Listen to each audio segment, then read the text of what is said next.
What is up, boyos? It is Water Buffalo Man here, back for more Dragon Ball Z Dokkan Battle. Alright, as you can see, we did in fact get the Heroines Edition 3 of the Extreme Z Battle? Yeah, Extreme Z Battle. I'm going to show you guys how to complete that really quick, stage 30 at least. So this is the team I ran. I ran with the Videl lead, Kale and Caulifla LR, Kale UR that just released, the LR Bulma, the probably best unit in the game, the Chile for support, and the Caulifla and Kale tech. So, ran it on dual 170, had really no issue at all getting it done up until this point, and actually we probably have the best rotation here to complete it, so that's going to be ideal. Let's go like this. We want to make sure we give Bulma as many ki as we can.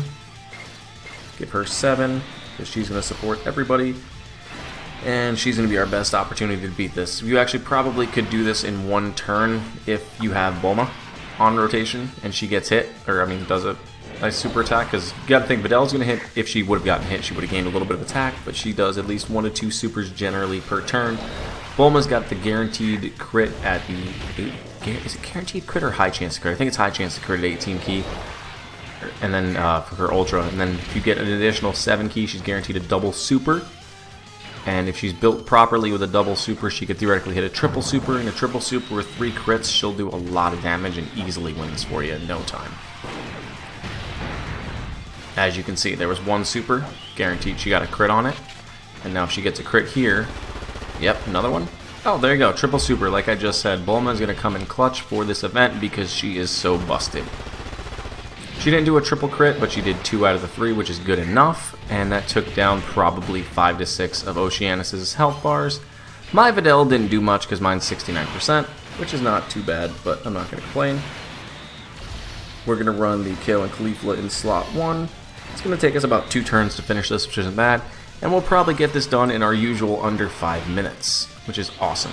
Because the LR, Kale and Caulifla are really clutch for this as well, post EZA. Alright. Yep, they finished that off real quick. Alright, so now let's go take a look at the units we have the EZA medals for. And let's completely EZA them, because that is how you complete the missions, as you can see. So, why did I hit hidden potential? It's not what I meant to hit. Awakening. There's launch. Let's completely EZA her already. Boom, 140. Do we have anything to feed in? We do not. So let's go like this. Boom, boom, boom, boom, boom.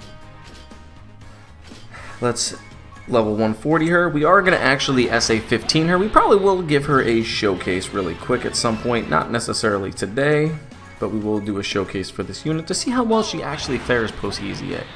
Hopefully I didn't have the mute button because I just thought I felt it. Hopefully that wasn't muted that whole time. If it was, I apologize. The game audio, I mean my mic, I know has been working. Alright, so 140 SA 15. Let's level Oceanus up.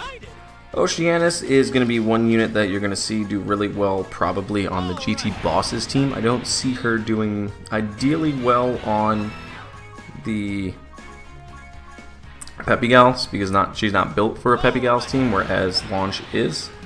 Okay, now let's take a look at them really quick here.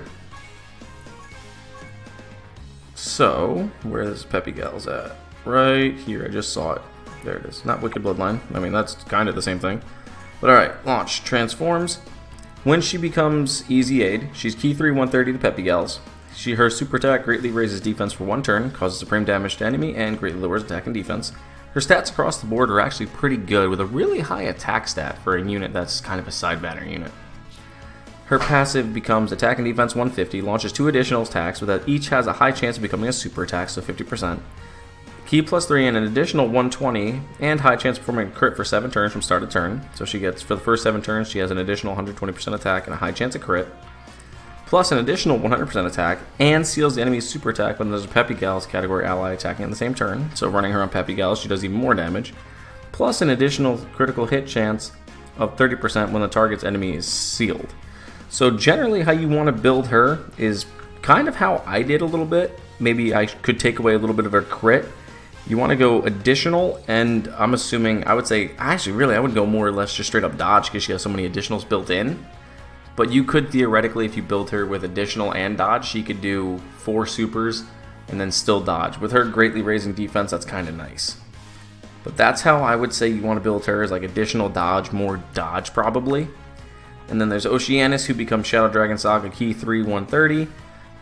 Raises attack and then greatly raises defense for 1 turn. Supreme damage and seals super attack.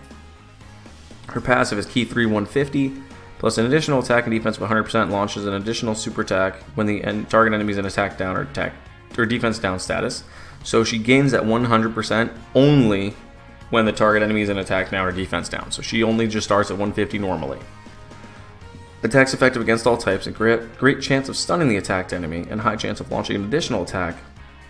Additional super attack when the target's enemy... Okay, yeah, see, so hers isn't as good, anywhere near as good as Launch's, in my opinion. She's kind of okay, but she, like I said, would be more likely to fit on maybe a Shadow Dragons team or a GT Bosses.